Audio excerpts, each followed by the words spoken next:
हम सब जब अपना अपना नया घर लेते हैं तो हम देखना चाहते हैं कि इसकी लोकेलिटी कैसी है, इसका नेबरहुड कैसा है, ठीक है, उसकी सराउंडिंग्स कैसी हैं। तो आज बात करेंगे कि जो हम सब का एक घर है, दैट इज़ प्लैनेट अर्थ, उसकी सराउंडिंग्स कैसी हैं, राइट। बाकी प्लैनेट्स और सोलर सिस्टम जो है पूरा ही उसके बारे में हम पढ़ेंगे। सबसे पहले तो ये जान लो कि यूनिवर्स जो है ना वो इनफाइनिट है। यूनिवर्स में सब कुछ आ जाता है, गैलेक्सीज आ जाती हैं, प्लैनेट्स आ जाते हैं, सोलर सिस्टम आ जाते हैं, राइट, और स्टार्स आ जाते हैं। तो यूनिवर्स तो इनफाइनिट है। तो इनफाइनिट इनफाइनिट मतलब कि बहुत ही ज़्यादा बड़ा है। हमें तो मतलब उसके बारे में हम उसकी जो गिनती करना भी मुश्किल है, ठीक है, मेजर करना भी मुश्किल है, इतना बड़ा यूनिवर्स है। उस यूनिवर्स में अनगिनत गैलेक्सीज हैं, राइट, इसको भी काउंट करना मुश्किल है। लेकिन जो आज तक ह्यूमन बीइंग्स जो है जिसके बारे में समझ पाए हैं, ऑब्जर्वेबल जो हैं, तो वो हैं 2 ट्रिलियन गैलेक्सीज, ठीक है। 2 ट्रिलियन गैलेक्सीज में समझ लो कि हर गैलेक्सी में बिलियन से लेके ट्रिलियन तक स्टार्स हैं, ठीक है, हर गैलेक्सी में। टोटल यूनिवर्स में 2 ट्रिलियन गैलेक्सीज हैं, हर गैलेक्सी में बिलियन से लेके ट्रिलियन तक स्टार्स हैं। और हम जिस गैलेक्सी में रहते हैं उसका नाम है मिल्की वे गैलेक्सी, ठीक है। इसकी 2 आर्म्स हैं, बड़ी वाली वो है परस्यूस, इसका नाम, और दूसरा सेजिटेरियस। 2 आर्म्स हैं मिल्की वे गैलेक्सी की, जिसमें हम रहते हैं, अर्थ है जिसमें, ठीक है। In between these 2 big arms काफ़ी सारी छोटे छोटे आर्म्स हैं, छोटे छोटे फीचर्स हैं। एक आर्म है ओरियन आर्म, छोटी सी आर्म है ओरियन आर्म, ठीक है। उसमें हमारा जो सोलर सिस्टम है उसके इनर रिम में, ओरियन आर्म के इनर रिम में, ठीक है, हमारा सोलर सिस्टम है। 4.5 टू 4.6 बिलियन ईयर्स पहले ये कुछ सोलर सिस्टम नाम की कोई चीज़ नहीं थी। ना तो सूरज था, ना चंद्रमा, ना ही सितारे, मतलब सन, मून और स्टार्स कुछ नहीं था, ठीक है, और प्लैनेट भी नहीं थे। तो ये कैसे बना? ये एक बहुत ही बड़ा क्लाउड था, कोल्ड क्लाउड था, इंटरस्टेलर गैसेस का। और इंटरस्टेलर गैसेस मतलब कि हाइड्रोजन और हीलियम गैस थी। क्लाउड जो था हाइड्रोजन और हीलियम गैस का था, बीच में डस्ट भी थी, ठीक है। तो ये ना कॉन्ट्रैक्ट होना शुरू होगी, ये जो गैसेस का गोला है ठंडा वाला, ये कॉन्ट्रैक्ट होना शुरू हो गया, ठीक है। तो कहा जाता है कि ये कोई शॉक वेव निकली है सुपरनोवा के थ्रू, तो उसके कारण ये कॉन्ट्रैक्ट हो गया, ये गैसेस का गोला। कौन सी गैसेस? हाइड्रोजन और हीलियम। तो ये क्लाउड जो है घूमता गया, स्पन करता गया, और फिर ये कोलैप्स हो गया अंदर वाली साइड पे। और क्योंकि इसकी अपनी ग्रेविटी थी, फिर ये गर्म हो गया, कोलैप्स हुआ तो गर्म हो गया, और ये डेंस हो गया, और हॉट कोर बन गया सेंटर में, ठीक है, जिसका टेम्परेचर और प्रेशर बहुत ज़्यादा हो गया। और क्यों ज़्यादा हो गया? क्योंकि न्यूक्लियर फ्यूजन हो गई थी। न्यूक्लियर फ्यूजन के कारण इसका टेम्परेचर और प्रेशर बहुत ज़्यादा हो गया, ठीक है। जो गैसेस थी उसके अंदर हाइड्रोजन और हीलियम, इसने बना दिया हमारा सन, सूर्य देवता। उसके बाद जो लेफ्ट ओवर गैसेस जो बच गई थी और डस्ट बच गई, और उससे एक रोटेटिंग डिस्क बन गई जो ऑर्बिट करना शुरू कर दिया, जिसने डिस्क ने सूर्य के इर्द गिर्द घूमना शुरू कर दिया। तो छोटे छोटे पार्टिकल्स जो थे डिस्क में वो आपस में कोलाइड हो गए, ठीक है। और कोलाइड होने से वो थोड़े बड़ी बॉडीज़ बन गई, लार्ज बॉडीज़ बन गई, जिनको हम प्लैनेट्स कहते हैं, ठीक है। और प्लैनेट्स की ना 2 लेयर्स बन गई। एक तो सन के जो है इमीडिएट बाहर, इसको इनर लेयर कहते हैं, जिसमें 4 जो है प्लैनेट हैं, ठीक है, इनर 4 प्लैनेट्स हैं। और उसके बाहर जो है वो 4 आउटर प्लैनेट्स बन गए, जिनको आइसी और गैसियस जॉइंट्स कहते हैं। जो अंदर वाले प्लैनेट्स है वहाँ पे सरफेस है, जैसे धरती पे सरफेस है, लेकिन वहाँ सरफेस पे रॉकी रॉकी सरफेस है, रॉक्स हैं, चट्टाने हैं, और मेटल है, मेटेलिक और रॉकी कहते हैं इनको प्लैनेट्स को, जो अंदर वाले 4 प्लैनेट हैं। जो बाहर वाले 4 प्लैनेट हैं उनको आइसी प्लैनेट्स कहते हैं। वहाँ पे कोई भी वो सरफेस नहीं है। गैसियस जॉइंट्स भी कहते हैं, icy and gaseous giants. Inner 4 planets को टेरेस्ट्रियल, रॉकी या मेटेलिक भी कहते हैं, ठीक है, क्योंकि यहाँ पे लैंड है, ठीक है। तो ये कौन से हैं? 4, मरकरी, वीनस, अर्थ और मार्स। इसको आप एम वेम के नाम से आप शॉर्ट फॉर्म में याद कर सकते हो, ठीक है। देन द आउटर 4 प्लैनेट्स कौन से हैं? जो कि आइसी हैं, गैशियस हैं, ठीक है, जॉइंट प्लैनेट्स कहते हैं, और इनका साइज़ भी बड़ा होता है, ठीक है। और ये कौन से हैं? Jupiter, Saturn, Uranus and Neptune. ये आप जे सन कह लो, ठीक है, जे सन। तो इसको टोटल आपने याद करना है, तो एम वेम जे सन, ठीक है। तो इस तरह से आप याद कर सकते हो शॉर्ट फॉर्म में। अब बात करेंगे एक एक करके सारे प्लैनेट्स की। मरकरी प्लैनेट के बारे में पहले जानते हैं कि आपको पता है कि ये तो फर्स्ट प्लैनेट है, ठीक है, क्लोजेस्ट टू सन। सन के बाहर जो पहला ऑर्बिट है वो मरकरी प्लैनेट ही बनाता है, ठीक है। ये स्मॉलेस्ट प्लैनेट है, slightly larger than Earth's moon. Earth का जो मून है ना, मून होते हैं नेचुरल सैटेलाइट, ठीक है। तो अर्थ का जो मून है, अर्थ का एक ही मून है, कई प्लैनेट्स के ज़्यादा भी हैं, ठीक है। अर्थ का एक ही मून है, और ये जो है मरकरी प्लैनेट अर्थ के मून से थोड़ा सा बड़ा है। It has no natural satellite, इसका अपना कोई मून नहीं है। जैसे अर्थ का एक मून है, इसका कोई अपना नेचुरल सैटेलाइट नहीं है, नो मून, ठीक है। It moves around sun in an orbit. ये तो सारे ही प्लैनेट ऑर्बिट में राउंड द सन मूव करते हैं, ठीक है। और एक और बात है कि सारे प्लैनेट जो हैं अपने एक्सिस के अराउंड भी रिवॉल्व करते हैं। ये दो चीज़ें तो कॉमन है हर प्लैनेट में। और its speed faster than earth, ये अर्थ से फास्ट है इसकी speed. For what? To move around the sun, ठीक है। A year passes in 88 earth days. यहाँ पे क्योंकि ये तेज़ी से सन के अराउंड घूमता है मरकरी, तो इसमें एक साल जो है ना 88 अर्थ डेज में एक साल हो जाता है।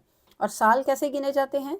कि जो एक चक्कर लगाता है planet around the sun, one complete round around the sun, that is known as one revolution. और वन रेवोल्यूशन जो है वही ईयर बनाता है। It revolves around its axis. ये आपको पता ही है कि हर प्लैनेट अपने एक्सिस के अराउंड भी घूमता है, ठीक है। नो एटमॉस्फेयर, यहाँ एटमॉस्फेयर नहीं है। और एक्सट्रीम टेम्परेचर फ्लक्चुएशन होती है, टेम्परेचर बहुत ज़्यादा फ्लक्चुएट होता है, ठीक है। और कैसे फ्लक्चुएट होता है? 180 डिग्री नाइट में होता है और 430 डिग्री ड्यूरिंग डे, ठीक है, इतना ज़्यादा टेम्परेचर होता है। अब बात करेंगे सेकंड प्लैनेट की, जिसका नाम है Venus. It revolves around sun. तो ये तो हर प्लैनेट की जो है वो फीचर है, करेक्टरिस्टिक्स है कि सन के अराउंड ऑर्बिट में घूमता है, ठीक है। इट मूव्स और ट्रैवल फास्टर देन अर्थ, ठीक है, अर्थ से तेज़ी से, अर्थ के कंपैरेटिवली तेज़ी से घूमता है। इसीलिए 1 ईयर जो है ना वीनस पे 225 अर्थ डेज, एक रेवोल्यूशन जो है 225 डेज लगते हैं वीनस को सन के इर्द एक चक्कर लगाने में। It rotates on its axis very slowly. इसकी रोटेशन जो है बहुत धीरे होती है, इतनी धीरे कि ये जो है ना, it takes 243 earth days to complete one rotation. और रोटेशन आपको पता क्या होता है? कि अपनी ही एक्सिस के अराउंड घूमना। हर प्लैनेट दो तरह से घूमता है, एक तो सन के अराउंड घूमता है और दूसरा अपना भी वो घूमता रहता है अराउंड इट्स एक्सिस। तो ये अराउंड इट्स एक्सिस बहुत स्लो घूम रहा है, और इसीलिए ये 243 अर्थ डेज लगाता है एक अपने ही अराउंड पूरा कंप्लीट चक्कर लगाने में। तो इसीलिए इसका जो दिन है ना, single day is longer than it's year, ठीक है। और यहाँ पे भी कोई मून नहीं है, जैसे मरकरी पे कोई मून नहीं है, मून मतलब नेचुरल सैटेलाइट, और यहाँ पे भी कोई मून नहीं है। वीनस को अर्थ का ट्विन भी कहा जाता है। क्यों कहा जाता है? क्योंकि इसका साइज और मास जो है ना वो सेम है अर्थ की तरह। लेकिन ईवल ट्विन कहते हैं, कि बुरा वाला ट्विन। क्यों कहते हैं? क्योंकि इसका जो थिक कार्बन डाइऑक्साइड एटमॉस्फेयर है, ठीक है, वीनस पे ज़्यादा कार्बन डाइऑक्साइड मिलती है, बहुत ज़्यादा एटमॉस्फेयर में कार्बन डाइऑक्साइड ही है, और उसके कारण तो आपको पता ही है कि हीट ट्रैप हो जाती है, और इसीलिए इसका जो है टेम्परेचर बहुत ही ज़्यादा हो जाता है। Hottest planet from all the planets 464 degree centigrade यहाँ पे जो टेम्परेचर होता है वीनस पे, ठीक है। तो दूसरी बात ये है, इसको ईविल इसलिए भी कहते हैं कि ये जो सल्फ्यूरिक एसिड के क्लाउड हैं, ठीक है, कितने डेंजरस क्लाउड्स हैं, सल्फ्यूरिक एसिड के क्लाउड्स होते हैं वीनस पे, ठीक है। नेक्स्ट आ गया आर प्लैनेट अर्थ। अब आर प्लैनेट अर्थ जो है ना, इसके बारे में जानते हैं, ठीक है। और जब आप सारे प्लैनेट्स को कंपेयर करोगे तो आपको समझ में आएगा कि आप कितने लकी हो, हम सब कितने लकी हैं कि हमारा एक कॉमन होम है जिसको हम अर्थ कहते हैं, ठीक है, धरती माँ कहते हैं इंडिया में, राइट।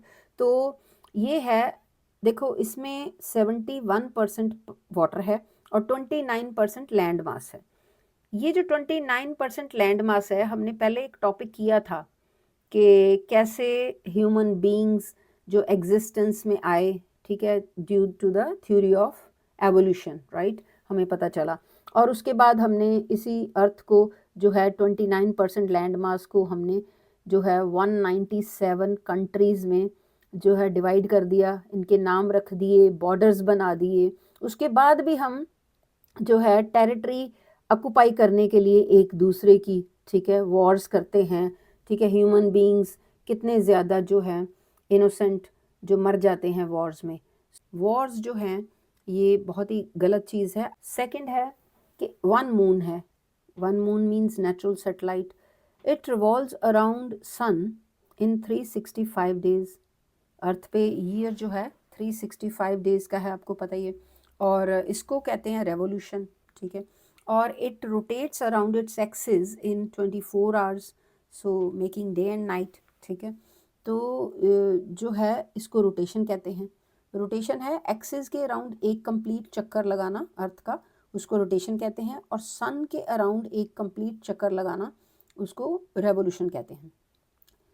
तो अर्थ का जो एटमॉस्फेयर है वो 78% नाइट्रोजन है, 21% ऑक्सीजन है, 0.93% आर्गॉन, 0.4 या 0.4%, नॉट 4 तो 40 हो जाएगा ना, 0.04% कार्बन डाइऑक्साइड है, नियॉन, हीलियम, मीथेन और वाटर वेपर्स। टेम्परेचर जो है अर्थ पे 15 डिग्री सेल्सियस एवरेज टेम्परेचर है। Fourth planet is Mars, fourth planet from sun, इसका मतलब सन के सबसे पास जो है मरकरी है, उसके बाद वीनस, फिर अर्थ और फोर्थ नंबर पे मार्स आ जाता है उसकी दूरी के हिसाब से। तो इसको रेड प्लैनेट भी कहते हैं क्योंकि इसका कलर जो है ना ऑरेंज रेड है, ठीक है। क्यों ऑरेंज रेड ये इसका कलर दिखता है? क्योंकि यहाँ पे जो है पूरी इसकी सरफेस, ठीक है, सरफेस पे रस्ट लगी हुई है, ठीक है, आयरन ऑक्साइड। और आयरन ऑक्साइड का कलर तो आपको पता ही है, ठीक है, कि रेड कलर होता है, ठीक है, ऑरेंज रेड। और यहाँ पे डीप कैनियंस हैं, कैनियंस जैसे कि वैलीज। इट होम्स मतलब कि यहाँ पे एक ना बहुत ही टॉलेस्ट वोल्केनो है, सोलर सिस्टम का सबसे टॉलेस्ट वोल्केनो यहाँ पे होता है, जिसका नाम रखा हुआ है ओलंपस मॉन्स, ठीक है। तो ये टॉलेस्ट जो वोल्केनो है ये बना देता है टॉलेस्ट प्लैनेटरी माउंटेन, ठीक है। टॉलेस्ट प्लैनेटरी माउंटेन बन गई है जो कि 2.5 टाइम्स टॉल है देन माउंट एवरेस्ट, ठीक। नेक्स्ट है कि मार्स पे 2 मून्स हैं, तो ये नेचुरल सैटेलाइट मार्स पे 2 मून्स हैं और पोटैटो शेप है इनकी मून्स की, और इनका नाम रखा हुआ है फोबोस, डेमोस। तो फोबोस का मतलब होता है फियर और डेमोस का मतलब होता है पैनिक। तो ये 2 मून मार्स पे हमें दिखेंगे अगर हम मार्स पे जाएंगे तो, ठीक है। नेक्स्ट इज 78 मिलियन जो है से लेके 401 मिलियन किलोमीटर अवे फ्रॉम अर्थ, ये इतनी दूरी पे हमारी अर्थ से इतनी दूरी पे है, ठीक है।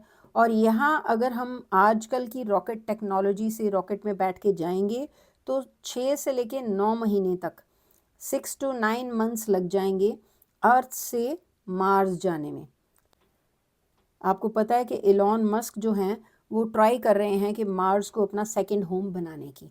सेकंड होम अपना मतलब कि पूरी ह्यूमैनिटी का, ह्यूमन बीइंग्स के मार्स पे लाइफ पॉसिबल करने के बारे में सोच रहे हैं कि क्या मेजर्स हम ले सकते हैं कैसे इसको हम कंजीनियल एनवायरनमेंट बना सकते हैं, ठीक है, कि हम मार्स पे भी रह सकें, ठीक है। इसके लिए बहुत ही ज़्यादा चीज़ें जो हैं वो करनी पड़ेंगी ताकि इसका जो एटमॉस्फेयर हम बना सकें कंजीनियल, ठीक है।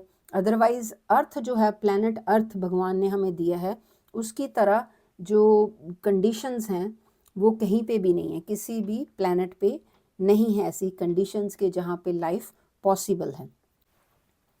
अब बात करेंगे टू बेल्ट्स की। देखो जो इनर जो प्लैनेट्स हैं 4, ठीक है, लास्ट वाला जो है तो वो है मार्स, और जो आउटर प्लैनेट्स का जो सबसे पहले आता है वो जुपिटर, ठीक है। इट मीन्स 4th प्लैनेट और 5th प्लैनेट के अंदर जो है, इनके ऑर्बिट के अंदर जो एस्टेरॉयड बेल्ट है, ठीक है, ये भी रॉक्स की और मेटल्स की बनी हुई है, ठीक है। तो ये मैंने यहाँ पे आपको समझाया हुआ कि जैसे कि एस्टेरॉयड बेल्ट कहाँ पे है, 4th प्लैनेट जो इनर है मार्स और 5th प्लैनेट जो आउटर है जुपिटर, ठीक है। तो इसके इन बिटवीन है ये एस्टेरॉयड की बेल्ट। तो ये जो है दूसरी बेल्ट एक और है जिसका नाम है क्यूपर्स बेल्ट, ये outside the 8th planet orbit, ठीक है। तो जो आउटर ऑर्बिट्स हैं उसका लास्ट ऑर्बिट है farthest from the sun which is Neptune. Neptune के बाहर एक क्यूपियर बेल्ट है जो कि डोनट शेप लगती है, ठीक है। डोनट डोनट होता है ना, जैसे बाहर और अंदर उसका होल है और बाहर जो है वो पेरिफ्री में सर्कल फॉर्म में है। तो ये डोनट शेप्ड रिंग है made of frozen water and gases. सारी गैसेस जो भी यहाँ पे हैं वो फ्रोज़न होती है। यहाँ पे ना मार्स पे सरफेस रेडिएशन बहुत ज़्यादा है। यहाँ एटमॉस्फेयर 95% कार्बन डाइऑक्साइड है जो कि अनब्रीदेबल है, ठीक है। अगर आप ये कंपेयर करोगे ना मार्स को अर्थ से, तो आप अपने आप को कितना लकी महसूस करोगे कि अर्थ में जो नेचुरल चीज़ें हमें दे रखी हैं भगवान ने, जिसके लिए हमने कभी सोचा ही नहीं कि वी आर सो ग्रेटफुल कि हमारा जो है सारी 197 कंट्रीज़ का जो इतनी ज़्यादा पॉपुलेशन है, सबका कॉमन होम जो अर्थ है उसके लिए भी हम ग्रेटफुल हो जाएं, क्योंकि कोई भी प्लैनेट ऐसा नहीं है जहाँ पे ये सारी आइडियल कंडीशंस हैं जो कि हमें मिल रखी हैं, जो कि प्लैनेट अर्थ पे अवेलेबल हैं, ठीक है। तो ये देखो मार्स पे 95% कार्बन डाइऑक्साइड है, अनब्रीदेबल। तो एक्सट्रीम कोल्ड क्लाइमेट है, बहुत ही ज़्यादा ये ठंडा क्लाइमेट है, ठीक है। तो Mars has some water in the ground, इसका ग्राउंड में कुछ पानी है और एटमॉस्फेयर में थोड़ा सा पानी है in form of Cyrus cloud है, फॉग है, फ्रॉस्ट है, स्नो है, ठीक है, मार्स पे। तो लेकिन अर्थ की तरह कोई जैसे ओशियंस नहीं है यहाँ पे, कोई ऐसी बड़ी जो है नो बॉडीज़, जो वाटर बॉडीज़ नहीं हैं सरफेस पे मार्स की, ठीक है। और इसका टेम्परेचर देखो कितना कोल्ड है, -153 से लेके 20 डिग्री सेल्सियस तक यहाँ पे टेम्परेचर है। तो ये देखो एक्सट्रीम कंडीशंस हैं। इवन देन ह्यूमन बीइंग्स का जाइंट लीप है कि मार्स पे सोच रहे हैं कि हम इन सब कंडीशंस के बावजूद हम इसको सेकंड होम बना सकते हैं, ठीक है। एलॉन मस्क जो है वो ऐसी जो है सोच रखता है, फार साइटेड है, तो वो सोच रहे हैं कि हम इसको सारा कुछ इस तरह से कर देंगे कि हम जो लाइफ पॉसिबल कर देंगे, राइट। और रॉकेट टेक्नोलॉजी से वहाँ पे जैसे कि एरोप्लेन से हम एक कंट्री से दूसरी कंट्री जाते हैं, तो रॉकेट जो आजकल का रॉकेट है, आज करंट रॉकेट टेक्नोलॉजी से 6 to 7 मंथ्स लगेंगे मार्स पे जाने के लिए, क्योंकि ये 78 मिलियन से लेके 401 मिलियन किलोमीटर दूर है अर्थ से। तो 7 से 9 महीने तक लग सकते हैं, ठीक है, रॉकेट में जाने के लिए। लेकिन ये पॉसिबल सब कुछ कर रहे हैं, तो बावजूद इसके कि 95% कार्बन डाइऑक्साइड है जो कि अनब्रीदेबल है, लेकिन ये सोच रख रहे हैं एलॉन मस्क कि यहाँ पे हम सारी चीज़ें ऐसी कर देंगे कि वहाँ पे जो है लाइफ पॉसिबल हो सके, ठीक है। तो ये देखो कि जो इंसान ह्यूमैनिटी के बारे में, मैन काइंड के बारे में, ठीक है, जॉइंट लीप्स लेने के बारे में सोचते हैं, तो वो कितनी वैल्यूएबल चीज़ें कर जाते हैं, right. Then comes asteroid belt. Asteroid belt जो है ना रॉक्स की, मेटल्स की बनी हुई है, millions of rocky metallic bodies revolving around sun. ये तो आप याद रखो कि जो भी जो ये चीज़ें मिल रही हैं ना हमारे सोलर सिस्टम में, सभी सन के इर्द गिर्द घूम रही हैं, ठीक है, और अपने एक्सिस के इर्द गिर्द भी घूम रही हैं। अब आप इमेजिन करके देखो कि कितनी छोटी छोटी रॉक्स हैं या मेटल्स हैं, ठीक है, जो कि एस्टेरॉयड बेल्ट में एक तो सन के अराउंड भी घूम रहे हैं और अपने एक्सिस के अराउंड भी घूम रहे हैं, ठीक है। ये एक छोटे से पत्थर के साइज से लेके ना एक ड्वार्फ प्लैनेट के साइज तक हैं यहाँ पे एस्टेरॉयड बेल्ट में। ये जो चीज़ें घूम रही हैं, रॉकी जो रॉक्स चट्टानें घूम रही हैं, छोटे से पत्थर से लेके बड़ी बड़ी रॉक्स हैं पहाड़ों की तरह, ठीक है, जिनको हम ड्वार्फ प्लैनेट कहते हैं। इसमें आ जाता है सीरीज, वेस्टा, पालास और हाइगियाज, ठीक है। ये 4 जो हैं ये तो बड़े बड़े ड्वार्फ प्लैनेट के नाम हैं। बाकी तो आपको पता है कि मिलियंस पेबल्स और मेटेलिक बॉडीज़ हैं जो इनसे छोटे और इनसे बड़े या इतने साइज़ के हैं। हर साल एस्टेरॉयड्स जो हैं 30 एस्टेरॉयड्स साल में अर्थ पे गिरते हैं, ठीक है। इनको 3 कैटेगरीज दी जाती हैं, ठीक है। एक तो मेटेरॉयड और दूसरा मीटियोर, तीसरा मेटेओराइट, ठीक है। और कॉमेट्स आ जाते हैं, ये दूसरी बेल्ट की जो है उसमें होते हैं, ठीक है। और सबसे पहले हम बात करेंगे मीटेरॉयड। मीटेरॉयड जो है small part broken of from either asteroid और कॉमेट। कॉमेट जो है वो जो लास्ट बेल्ट होती है ना, क्यूपर बेल्ट, उसमें होते हैं आईसी, और एस्टेरॉयड मेटेलिक और रॉकी हैं। इसकी बात हम बाद में करेंगे। लेकिन मीटेरॉयड जो हैं इनके छोटे पार्ट हैं, या तो बाहर वाली बेल्ट के जो हैं आईसी और गैसियस जो हैं पार्ट्स, जो छोटे पार्ट होते हैं, या फिर इसके अंदर वाली बेल्ट जो एस्टेरॉयड की है उसके छोटे पार्ट जो कि मेटेलिक और रॉकी होते हैं, ठीक है, जो टूट जाते हैं, उनको मीटियोरॉयड कहते हैं। मीटियोर्स कौन से होते हैं? मीटियोर्स जो है ना, ये तो आप सबको पता है शूटिंग स्टार किसे कहते हैं, ठीक है। जैसे कि मीटियोरॉयड ये वाला जो है छोटा पार्ट एस्टेरॉयड का या फिर कॉमेट का, तो वो जब अर्थ के एटमॉस्फेयर में एंटर होता है तो बर्न हो जाता है। जब वो बर्न होता है तो एक bright see streak of light निकलती है जिसको हम शूटिंग स्टार भी कहते हैं, ठीक है। और नेक्स्ट इज मीटियोराइट्स क्या होते हैं? मीटियोरॉइड्स वो वाले जो कि सर्वाइव कर लेते हैं ट्रिप थ्रू द एटमॉस्फेयर में आके बर्न नहीं होते, ठीक है, लेकिन वो धरती पे आके लैंड करते हैं, मतलब धरती पे गिर जाते हैं, तो उनको मीटियोरॉइड कहते हैं। कॉमेट क्या होते हैं? Any icy snowball made of frozen gases, rocks और डस्ट जो लेफ्ट ओवर हैं। जब देखो सोलर सिस्टम जब बना था ना 4.6 बिलियन ईयर्स पहले, जब सोलर सिस्टम बना था, किसका बना था? आपको मैंने बताया कि गैसेस का एक जो ठंडा गोला था जो बाद में गर्म हो गया, ठीक है, और वो गैसेस हाइड्रोजन और हीलियम थी। बाद में न्यूक्लियर फ्यूजन के कारण सन बना और प्लैनेट्स बने, और जो उसमें जो गैसेस या डस्ट या रॉक्स जो थी उनका जो लेफ़्ट ओवर था, ठीक है, लेफ़्ट ओवर जो बच गई चीज़ें, ठीक है, उसके छोटे छोटे स्नोबॉल बन गए, ठीक है। और जब वो स्नोबॉल्स जो हैं घूमते रहते हैं सन के अराउंड भी और अपने एक्सिस के अराउंड भी, जब वो सन के पास आ जाते हैं तो गर्म हो जाते हैं और हीटअप होके वो अपने अंदर से गैस और डस्ट का एक ग्लोइंग जो है लाइट वो निकलती है उनकी, due to gas and dust एक ग्लोइंग लाइट निकलती है जब वो गर्म हो जाते हैं, क्योंकि बने तो इसी के थे ना, गैस और डस्ट के, लेकिन वो फ्रोज़न थे। जब सन के पास आ जाते हैं तो वो गर्म होके एक ग्लो सा उसमें से निकलता है, ठीक है, और जिसको हम देख भी सकते हैं, विजिबल टेल, जो जॉइंट विजिबल टेल कई बार हम सन के अराउंड देखते हैं, तो that is the same thing, right.